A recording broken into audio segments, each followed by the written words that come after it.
লীগের সাথে আপনাদের ব্যবসাপাতি ছিল, আপনাদের ডিপ্লোমেসি ছিল, আপনারা একই সাথে ব্যবসা পরিচালনা করতেন, আপনাদের আত্মীয়তার সম্পর্ক ছিল।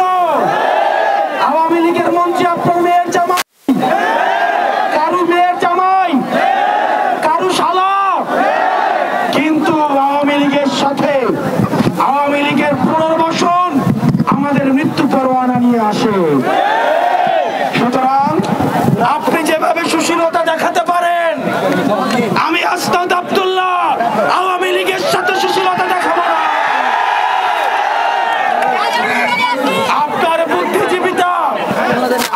বুদ্ধিজীবিতা কোম্পানির কাছে বর্গা দেওয়া, আপনার বুদ্ধিজীবিতা বসুন্ধরার কাছে বর্গা দেওয়া, আমাদের জীবনের পরোয়ানা জনগণের কাছে বর্গা দেওয়া। সেজন্য যাদেরকে জনগণ উৎখাত করেছে আপনাদের ভুলে গেলে চলবে না। কোন স্বাভাবিক প্রক্রিয়ায় আওয়ামী লীগের পতন হয়নি, তাকে আপনি গণতান্ত্রিক প্রক্রিয়ায় আবার তাকে পুনর্বাসন করবেন। আওয়ামী লীগের পতন হয়েছে অভ্যুত্থানের মধ্য দিয়ে।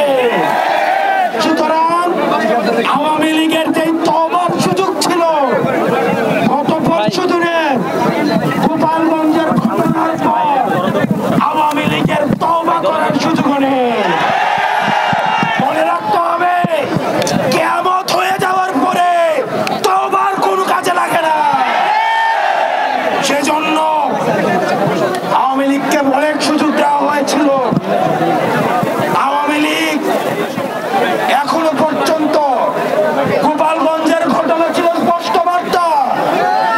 4 কোটি মা-বোন আপনাদের স্পষ্ট বার্তা দিয়েছে। আওয়ামী লীগ যদি কোনোভাবে ফিরে এই 4 কোটি মা-বোনের সন্তানদের পরিণতি কি হবে সেটি আপনারা গোপালগঞ্জে দেখেছে। আমরা দেখেছি হাসিনার সময় যারা পয়সার জন্য নিজের মগজ বিক্রি করে দিয়েছিল, যারা টিভি চ্যানেলের জন্য যারা নিজের কলম বিক্রি করে দিয়েছিল, যারা জিহ্বা দিয়ে টকশুতে এই মৃত্যু পরোয়ানার বৈধতা উৎপাদন করেছে, তারা হচ্ছে এই বিকৃত, তারা হচ্ছে আমাদের বুদ্ধিপাপী এবং জ্ঞানপাপী। এই জ্ঞানপাপীদের দিয়ে পরবর্তী বাংলাদেশ বিনির্মাণ সম্ভব নয়।